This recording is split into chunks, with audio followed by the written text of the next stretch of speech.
All right, welcome everyone. We're about to dive deep into the Texas English Language Proficiency Assessment System, or TELPAS.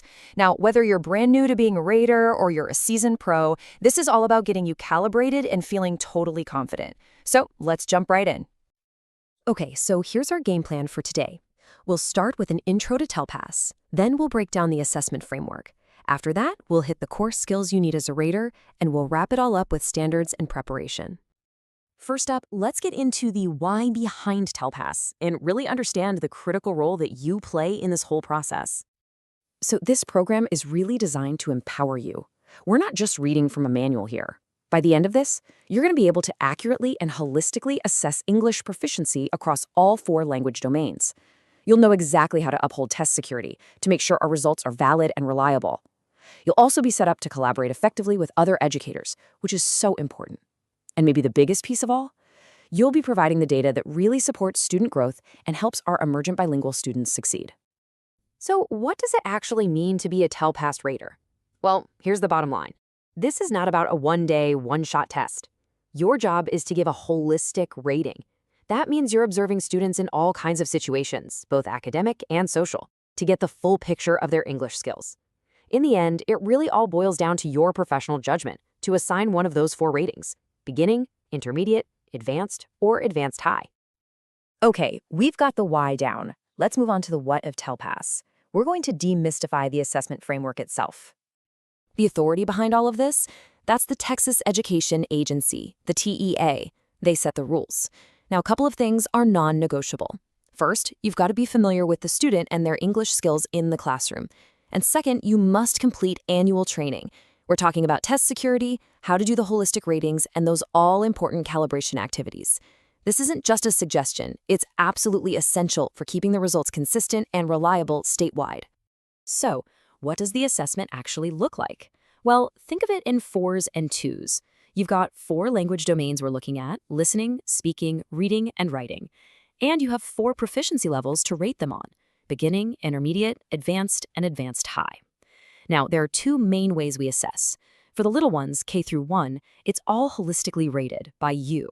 For the older students, grades 2 through 12, you'll be focusing on the writing portion, while the other domains are handled through online assessments. Now, are all 4 domains created equal? In terms of assessment, yes, but we definitely have our priorities. As you can see, we place a high priority on reading and writing. And that makes sense, right? Those 2 skills are the absolute bedrock of academic language. You need them for everything, from science to history. All right, you know what we're looking for. Now, let's get into the how.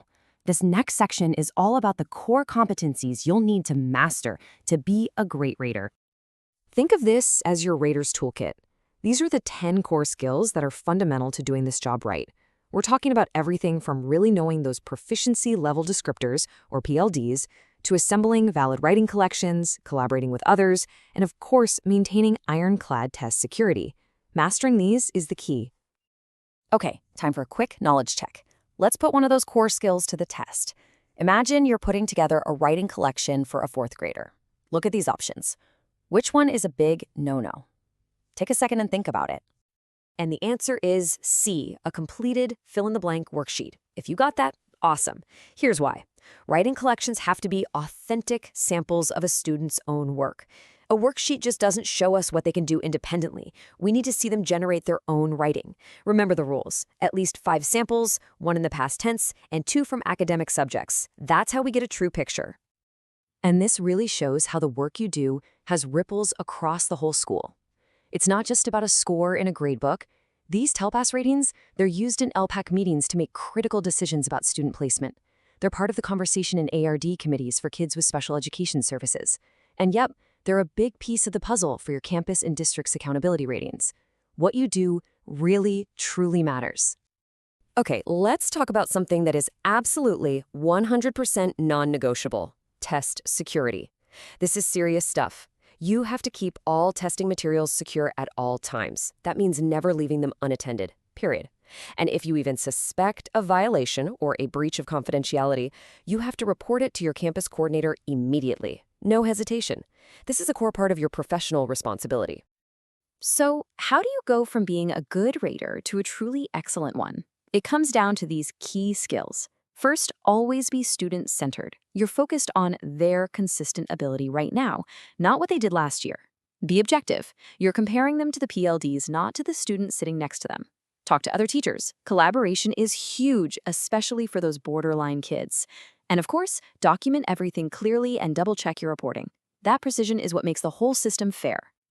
Okay, we're heading into the home stretch. Our last section is all about standards and preparation, the things you always need to keep in mind. Let's be real. The ethics and standards for TELPAS are incredibly high. The entire system is built on two things: validity and reliability.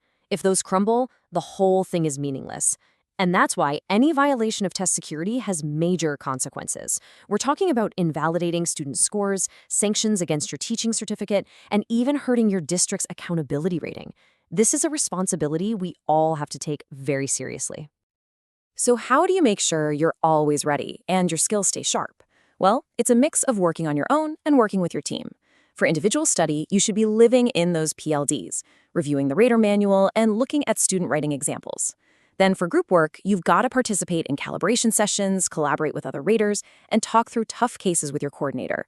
You really need both to stay on top of your game. And please remember, this isn't a one-and-done certification. It's an annual commitment.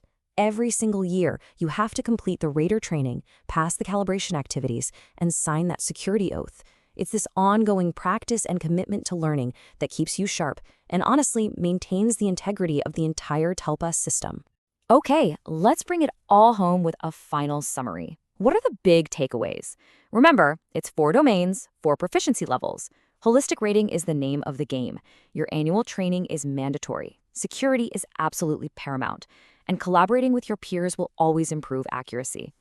If you keep these key success factors, training, collaboration, ethics, the PLDs, and documentation at the front of your mind, you are going to do great. For free TELPAS practice test, you can either click the link in the description or simply scan the QR code on the screen.